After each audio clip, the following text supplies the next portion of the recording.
अस्सलामु अलैकुम। मैं नजमुस साकिब। कुछ दिन हो गए हैं और हिंदुस्तान ने ये सोचा है कि उसने बाज नहीं आना।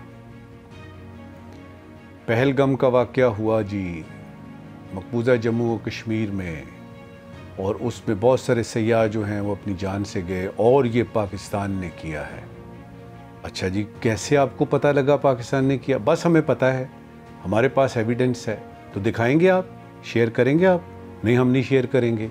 लेकिन हम सिंध-तास मुआहदा जो है, वो जो आपकी इंडस वाटर ट्रीटी है, उसको हम अबेंस में रख रहे हैं, उसको हम सस्पेंड कर रहे हैं। और उसके बाद हमने हमला किया है, क्योंकि मोदी साहब ने कहा था कि we can not separate blood from water, और ये उन्होंने कुछ साल पहले कहा था कि हम खून को पानी से अलहदा नहीं कर सकते।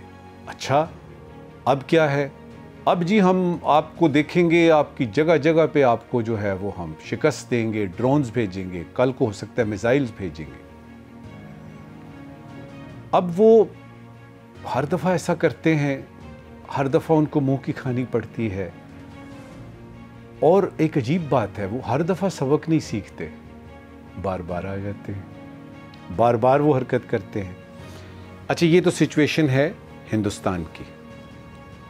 दुनिया को देख लेते हैं। दुनिया में इस वक्त 9 मई है आज।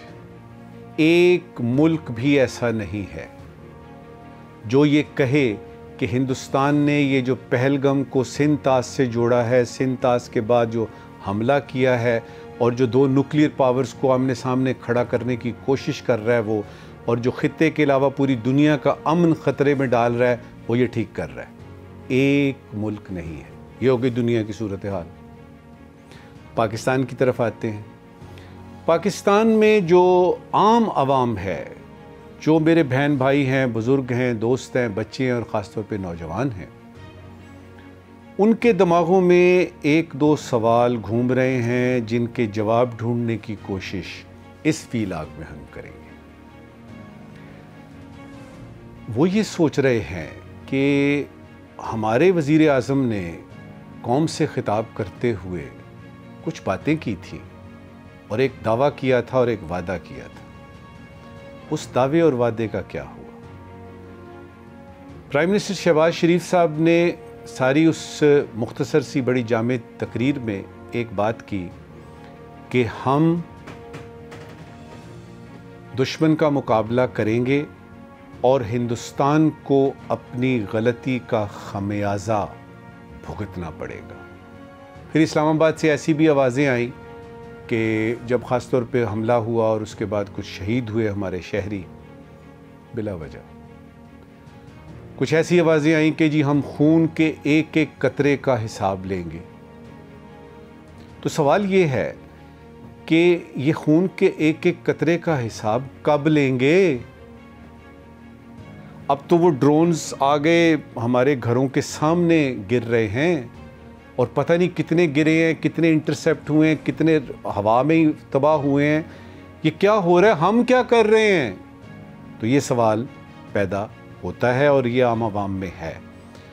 दूसरा सवाल ये है कि जी क्या वाकई वो वाली जंग होने वाली है कि नहीं? तीसरा सवाल ये है कि पाकिस्तान कब वो कहेगा जिसकी के प्राइम मिनिस्टर ने और सब ने मिल के उस मीटिंग में फ़ैसला किया कि फ़ौज जो है वो ये डिसाइड करेगी, वक्त का तयन करेगी किस वक्त जवाब देना है, दिन का तयन करेगी, टाइम का तयन करेगी, और स्केल का तयन करेगी, और हिसाब किताब सारे जो हैं वो फ़ौजी। तो इन तीनों सवालों को अगर हम जोड़ें तो सवाल ये बनता है कि पाकिस्तान कब रिएक्ट करेगा? इसका जवाब ढूंढने की कोशिश करते हैं मुख्तसरन।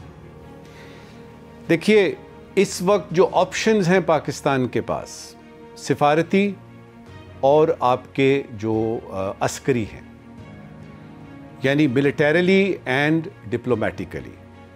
बातचीत चूँकि नहीं हो रही, इसलिए हम सियासतदानों को बीच में नहीं ला सकते। बातचीत तो हो ही नहीं रही। इंडिया ने तो कब से कह दिया कि जी पाकिस्तान इररेलेवेंट है, हम बात नहीं करते, ट्रेड नहीं है। वो जो दोनों मुल्कों में हाई कमीशंस हैं वो बड़े डाउनग्रेडेड हैं। काफ़ी अरसे से जो है वो किसी किस्म की बातचीत हुई नहीं है सरकारी तौर पे। वो जो एक ट्रैक था, पता नहीं सेकंड ट्रैक, थर्ड ट्रैक, पता नहीं क्या क्या, वो भी बंद है। वायलेशन में वो जो 2003 का आपका सीज़ फायर वायलेशन का था, जो 2021 में उसको रिवाइज़ किया, उसकी भी समझ नहीं आ रही, क्योंकि पाकिस्तान की तरफ से जो है वो जब अटैक होता है तो सफ़ेद झंडे उधर से नज़र आ रहे हैं। तो सिफारती तौर पे तो सीधी सी बात है वो जो मैंने कर दी कि इस वक्त हिंदुस्तान बिल्कुल अकेला है जहाँ तक कि सिफारतकारी का ताल्लुक़ है। पाकिस्तान के साथ ये नहीं है कि पाकिस्तान के साथ सारे लोग आ गए हैं, दुनिया भर आ गई है, लेकिन पाकिस्तान के मौक़िफ़ को सराहा जा रहा है कि उसने ये जो 2 काम किए हैं ना, उसने ऑफ़र की है इंडिपेंडेंट न्यूट्रल इन्वेस्टिगेशन की, इसको सराहा जा रहा है। दूसरा, अभी तक रेस्ट्रेंट किया है।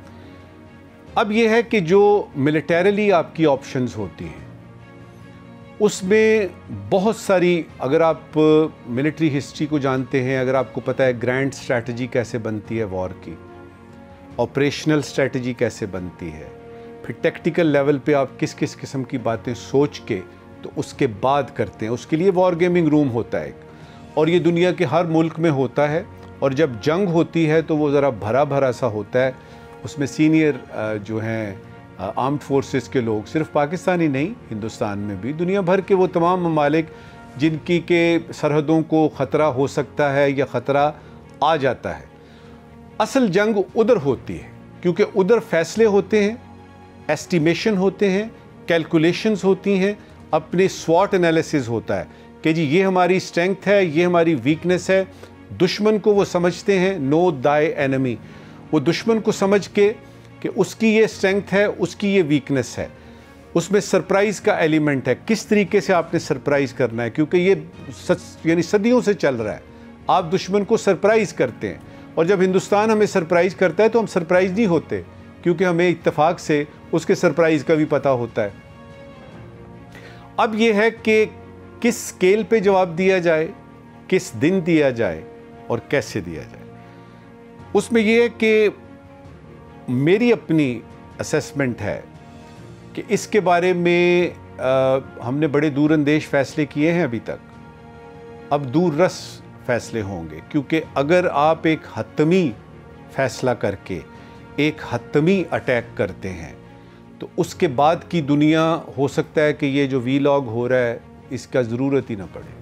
तो पाकिस्तान का जो थिंक टैंक है, जिसमें के तमाम स्टेक होल्डर्स हैं, इस्टेब्लिशमेंट भी है, फ़ौज भी है, आपका फ़ॉरेन ऑफिस है, आपके सोचने वाले लोग हैं, आपके थिंकर्स हैं, आपके इंटेलेक्चुअल्स हैं, आपके पोइट्स हैं, ये सारे लोग जो हैं वो इस वक्त अपनी अपनी जगह पे, जिस तरह आप भी हैं ना, आप अगर फ़र्ज़ करें गली में निकलते हैं और गली में निकल के आपको कोई मशकूक चीज़ नज़र आती है और आप रिपोर्ट करते हैं जाके, तो आप इसमें हिस्सेदार हैं, आप अपने मुल्क के दिफा में हिस्सा ले रहे हैं। आप अगर फ़र्ज़ करें कोई फ़ेक न्यूज़ देखते हैं, कोई फ़ेक न्यूज़ सुनते हैं, कोई डिसइंफॉर्मेशन नज़र आती है, कोई AI जनरेटेड आपको चीज़ आती है, आप उसको नहीं मानते, तो आप अपने मुल्क के दिफा में हिस्सा ले रहे हैं। आपका इंतशार, वो जो दुश्मन चाहता है फैले, उसमें आप हिस्सा नहीं लेते, गलत किस्म की बहस नहीं करते, आप उस दिफा में हिस्सा, तो हर कोई जो है वो कर रहा है। अब ये कि फ़ौज जो है वो इस वक्त सोच रही है कि स्केल क्या हो और किस वक्त और कैसे, ये तो हमें पता लग गया कब होगा। तो जो आपकी स्ट्रैटेजी होती है ना, एक स्ट्रैटेजी ये होती है जिसको हम कहते हैं कि to escalate the situation, to de escalate, कि आप कशीदगी को बढ़ा देते हैं ताकि कशीदगी कम हो। दोबारा से बताता हूं, you escalate the situation to de escalate the situation, कि आप कशीदगी को बढ़ाएं ताकि दुश्मन जो है वो इसको रिट्रीट करे और ताकि आपकी वो जो सिचुएशन है कशीदगी उसमें कमी हो। ये बड़ी अच्छी चीज़ होती है। ये एक तरह का यूं समझें कि ऑफेंसिव डिफेंस होता है। अब इस ऑफेंसिव डिफेंस की एक बहुत बड़ी ड्रॉबैक है, एक बहुत बड़ा नक्स है इसमें, और वो ये है कि जब आप एस्केलेट करते हैं तो सिचुएशन ओपन एंडेड हो जाती है। ओपन एंडेड का क्या मतलब है कि सिचुएशन आपके हाथ से निकल जाती है, उसका नतीजा कुछ भी निकल सकता है।